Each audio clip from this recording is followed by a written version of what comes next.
మా అన్న అంట తెలంగాణ అట అసలు ఈ ప్రపంచంలో ఎక్కడా లేని ఒక నగరంగా తీర్చిదిద్దపోతుండు.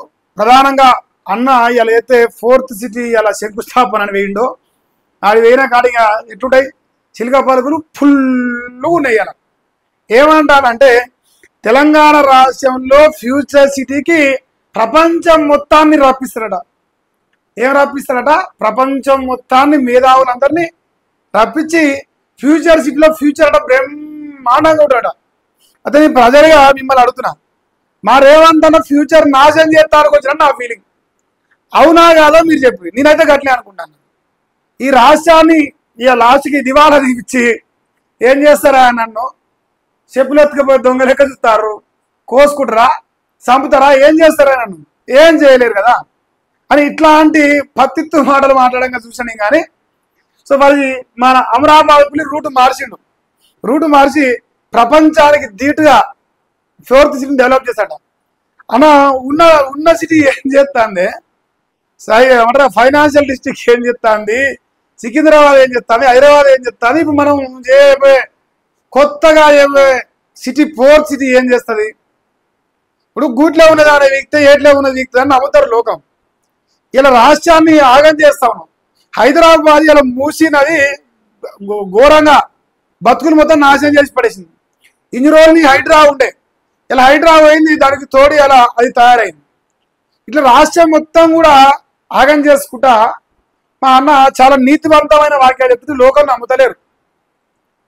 ఇప్పుడు 4th సిటీ డెవలప్ చేసి మరి ఏం చేస్తావు?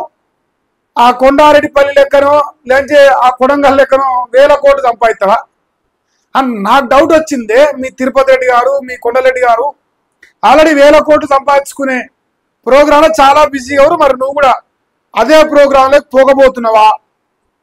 టైటిల్ చూడండి, ఇక ప్రపంచాన్ని ఫ్యూచర్ సిటీకి రప్పిస్తా. దేన్ని? ప్రపంచ మ్యాప్. అంటే ప్రపంచానంటే ప్రపంచం మొత్తాన్ని కాదు, ఓన్లీ మ్యాప్, వరల్డ్ మ్యాప్ ఉంటుంది కదా మన ఫోన్లల్లో. సో అట్లా వరల్డ్ మ్యాప్ అనమాట. ఏంది రేవంతనా కామెడీ మాటలు చాలా బ్రహ్మాండంగా ఉన్నాయి. అలా చూడరా, న్యూయార్క్ పోటీగా ఫ్యూచర్ సిటీ దేనికి? ఢిల్లీకో, కలకత్తాకో, బెంగళూరుకో, హైదరాబాద్కో కాదు, డైరెక్ట్ న్యూయార్క్ కాట. న్యూయార్క్ పోటీగా 4th సిటీ చేస్తాడ. అన్నా నీ పత్తితో మరి ఇని నాశనం అయిపోయినా మీ ఇప్పటికే అయ్యేపోయింది. నేను రాయన 15,000 వస్తాయి, నేను రాను 2 లక్షలు వస్తాయి. ఈ డైలాగులు ఇని ఓటేసి అలా ఎందుకు ఓటేసి రేవంత్ రెడ్డి తలకాయ పట్టుకుంటారే? ఇవన్నీ ఈ మానవుడు నమ్ముతాడా? ఆ నమ్మినైతే దివాలా ఖచ్చితంగా. నేనైతే నమ్మనా, మా అన్న చేయడానికి గ్యారెంటీ ఉన్నది. అసలు రాష్ట్రాన్ని దివాలా తీపిస్తూ రోజు రోజుకి అప్పులు పెరుగుతూ భూములు అమ్ముతూ తాగుబోతులను తయారు చేస్తూ ట్యాక్సులు వసూలు చేస్తూ రాష్ట్రం మొత్తం అతలాకుతలం అవుతా ఉంటాడా? న్యూయార్క్ కు పోటీగా చేస్తాడ ఫ్యూచర్ సిటీ. ఏడి పోతా డబ్బా కొట్టు మాత్రం బాగా వస్తుంది మన అన్నకు. ఇట్లా డబ్బా కొట్టకు రేవంతనా, వాస్తవాలు చెప్పే ప్రయత్నం చేయి. ప్రజలకి ఇది అడుగుతురా, ఇది చేయాలి, ఇట్లా డిసైడ్గా ఊకనే పద్ధతి మళ్ళీ ఎత్తే నమ్మరు లోకం. కొంచెం ఆలోచించు రేవంతనా, ఏం చెప్తున్నావు? ఇంకా చూడరా, ఇంకా 10 ఏళ్ళు ఛాన్స్ ఇవ్వండి, నీ చేసి చూపిస్తా. ఈ 5 ఏళ్ళు ఉంటావా? 10 ఏళ్ళు ఛాన్స్ ఇవ్వాలా? ఏం చేస్తావు? ఇప్పుడు సంకరాగిపోయింది, సరిపోతుంది, ఇంక ఎక్కువ చేస్తా. ఈ రాష్ట్రంలో పోలింగ్ పెడదాం పడు. ఇగో రేవంత్ రెడ్డికి 10 సంవత్సరాలు కాదు 50 సంవత్సరాలు ముఖ్యమంత్రి పదవి ఇస్తాం. ఆ 4th సిటీని న్యూయార్క్ లెక్క చేస్తారా అని ఒక పోలింగ్ పెడదాం. నమ్ముతున్నారా లేదా? 2 క్వశ్చన్లు. ఏడా కాంగ్రెస్ పార్టీ ట్విట్టర్ హ్యాండిల్లో, ఫేస్బుక్, ఇన్స్టాగ్రామ్, యూట్యూబ్ ఏదైనా సరే ఓన్లీ మీ కాంగ్రెస్ హ్యాండిల్లో, మీ కార్యకర్తల హ్యాండిల్లో పెడదాం. నీకు ఫేవర్గా నీకు పోలింగ్ రిజల్ట్ వస్తే నేను దేనికంటే దర్శిద్దాం. నువ్వు 10 సంవత్సరాలు ముఖ్యమంత్రిగా ఉండదని మీ కాంగ్రెస్ పార్టీలో కోరుకుంటారు. మీ కాంగ్రెస్ పార్టీ కార్యకర్తలు, నాయకులు, ఎమ్మెల్యేలు, మంత్రులు నిన్నెప్పుడు దించేదామని చూస్తారు. నీ పాలన పైన అంత విరక్తి వచ్చింది. పొద్దుగాల ఒక ఆయన ఫోన్ చేసి నాకు, ఓ 50 ఏళ్ళు కాంగ్రెస్ ఓటేయరన్నా అయిపోయింది అంటారు. అది మీ కాంగ్రెస్ పార్టీ కార్యకర్తలే. ఎందుకంటే ఇప్పుడు పథకాలు రాని దాంట్లో కాంగ్రెస్ కార్యకర్తలు ఉంటారుగా. కార్యకర్తలు ఏంటి అంటే ఏంటి? ప్రజల్లో భాగమే కదా. వాళ్ళకు కూడా పథకాలు రావాలి. మరి వాళ్ళకు కూడా పథకాలు రాలేదు కదా మరి ఇప్పుడు. మరి ఏ రకంగా వాళ్ళు నీకు ఓటేస్తారు? ఇగో ఇవన్నీ వంటి పైన ఉన్నాయి. కాంగ్రెస్ బాకీ డ్యూ కార్డు వదిలేదు బయటికి. ఏమేమి ఇవ్వాలో ఏమేమి బాకీ ఉన్నారో ఆ లెక్క బయటకు పెట్టు. నీతులు చెప్పవంటే పుల్లు చెప్తాడు ఇక. చూడా, ఇది భవిష్యత్తు తరాల కోసమే. నాకు ఇక్కడ భూమి ఉందని తప్పుడు భాష. రేవంత్ అన్న నీకు లేదు, నీ అన్నదమ్ములకు ఉంది. నీకుందా నేనేం అనలేను, నీ అన్నదమ్ములకు ఉందని నేను అంటలేను. సొసైటీ మొత్తం నమ్ముతున్నది. తిరుపతి రెడ్డి గారు కొండరెడ్డి గారు అక్కడ 100 ఎకరాల భూమి కొని పడేసాడు. కొని పడేసినాకనే నేను అక్కడ పోయి 4th సిటీ అంటాను. రియల్ ఎస్టేట్ మొత్తం అక్కడనే పోయింది. ఏది మై హోము, అపర్ణ, రాజ్ పుష్ప, పెద్ద పెద్ద కంపెనీలు ఇంకేదైనా ఉంటాయి, వాసవి అని తీసుకుపోయి వెంచర్లు అక్కడ ఎత్తారు.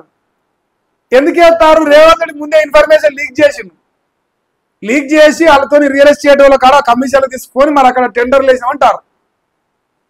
సరే, ఇక ఏం ఫ్యూచర్ ఏమన్నా నీ ఫ్యూచర్ ఉంటుందా? నెక్స్ట్ 3 years నువ్వు ముఖ్యమంత్రి ఉంటావా? అదన్నా భరోసా ఉన్నదా? నాకది అది కూడా భరోసా లేదు. ఆగమైపోయింది రాష్ట్రం నీ చేతిలో. ఇంకేందా? గత అనుభవాలు పునాది కావాలట ఫ్యూచర్ సిటీ భవనానికి. ఓయమ్మ, సీఎం రేవంత్ రెడ్డి శంకుస్థాపన చేసిన భవనం కడతావు. ఓహో, నీ మొత్తం ఇంకా సిటీ కడతానేమనుకుంటుంది. నేను ఒక దెబ్బకు ఒక్క ఇల్లు నువ్వు కట్టేది. మరి ఫ్యూచర్ సిటీకి పైసలు ఉన్నాయా? మన కాడ పైసలు ఉండాలి కదా ఫ్యూచర్ సిటీ అంటే. పైసలు లేవు, ఎట చేద్దాం మరి? పైసలు లేని ఎట చేద్దాం? ఫ్యూచర్ మారాలి కదా మరి. ఫ్యూచర్ సిటీలా అవకాశమే లేదు రేవంతాను. నీ పత్తితో మారాలి. నమ్మినోడు వాడు పిచ్చోడైతాడు, లాస్ట్కి వాడే పిచ్చోడైతాడు, నమ్మినోడు పిచ్చోడైతాడు ఖచ్చితంగా. నీకు గ్యారంటీ ఇస్తా దానికి.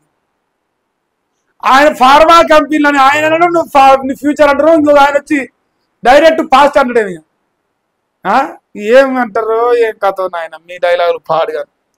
ఫ్యూచర్ సిటీ అంటే మారుతాడట, మరి అన్న డెవలప్ చేస్తాడా? మరి మీరు నమ్మితే ఇక మరి నమ్ముతురా లేదా నాకు ఒకసారి పోలింగ్ చెప్పరు.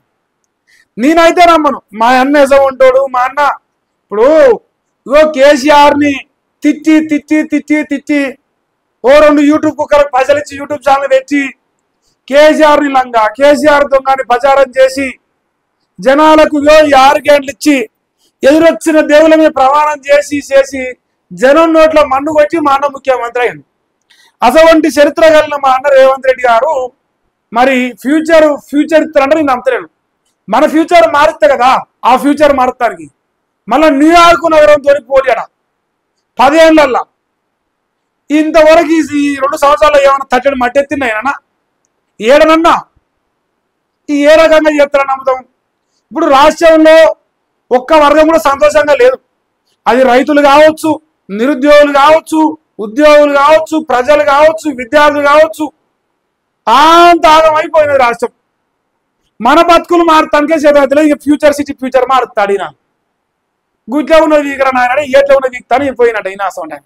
ఇది చేత కాదు, ఆడికి పోయి చెప్తాడు. ఇక ఫ్యూచర్ మారుతావు, నీ ఫ్యూచర్ మారుతారు ఖచ్చితంగా. నిన్ను తీస్తాడు కొడతాను జనాలు. నీ గ్యారెంటీ తన రేపు 2022 అన్న ఓడిపోతాడు.